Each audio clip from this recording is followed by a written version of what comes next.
No. The answer is no. You don't have to string all the beads at once. Hello and welcome back to my channel.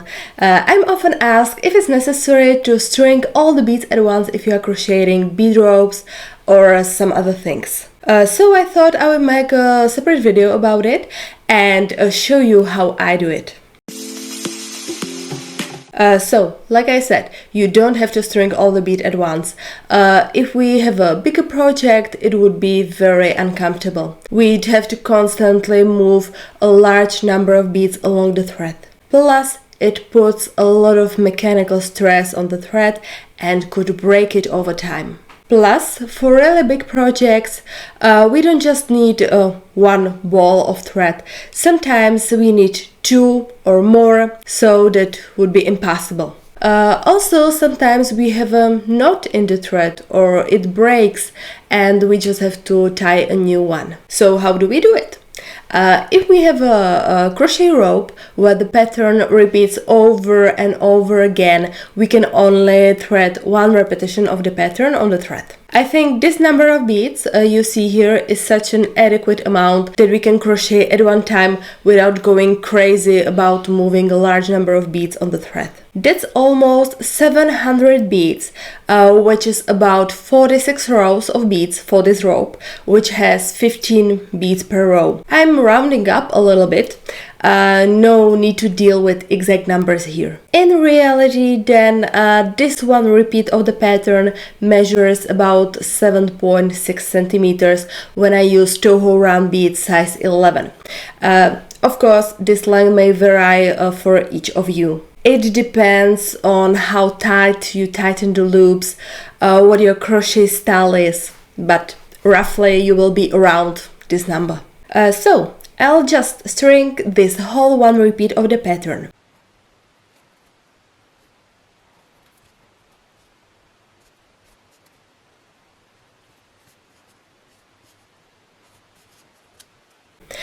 We string from top to bottom and from left to right, and then I'll crochet all these beads. If you want to see some more detailed videos on how to crochet with beads, I've made a bunch of videos about it. You can see the link up here. There's videos on about the difference between slip stitch and single crochet, then some videos on how to draw patterns on crochet ropes, how to read them, how to crochet balls, and lots more. I think you will find a lot of interesting information here. When I run out of beads, I simply cut a thread. I will string another repeat of the pattern, which means all those beads again. I close the last loop, I simply slide the hook, and I'll put the hook back in so that I have two loops on the hook. I'm gonna get a new thread ready, and I'm gonna catch the new thread with the hook and pull it through the two loops on the hook.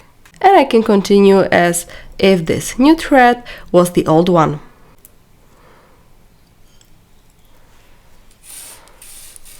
So I slide some beads down, put the hook to the next loop, slide a bead down, yarn over, pull through one, pull through both loops, and I can continue crocheting. I'll crochet a few beads.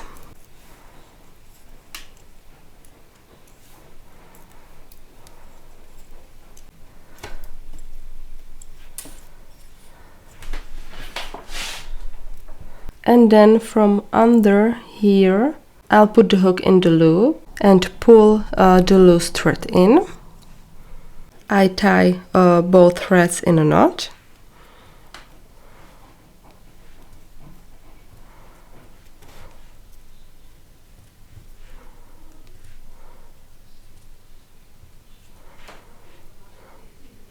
Cut them off and hide them inside the rope.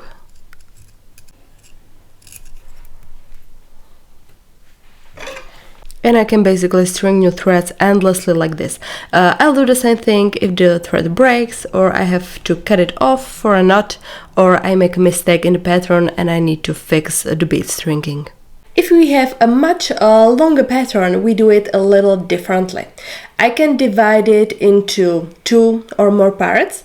It's up to us. We can have as many parts as we want. We just have to keep one thing in mind.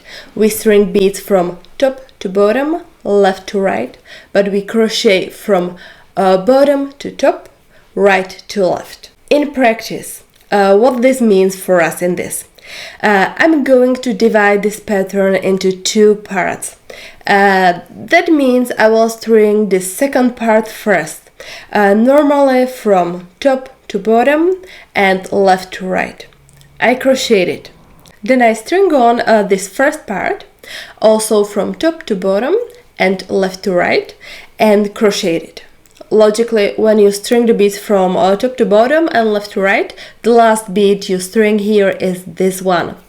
And since we have them at the beginning of the thread, we crochet them first. So we just work backwards. And when we crochet this part, we end here. And then when we thread this part on, we finish threading here, but at the same time, these are the first beads that we are going to crochet. So we'll have the beads coming together nicely. If you don't think about it, you could just string this part, crochet it, then string the next part and crochet it again, but in the end it wouldn't make sense because you'd have the parts switched. I hope I've explained it clearly enough. If not, of course, feel free to write down in the comments or send me a message and I can maybe help you with a specific pattern you might having problem with. That's all for today. Have a great day and see you next time. Bye!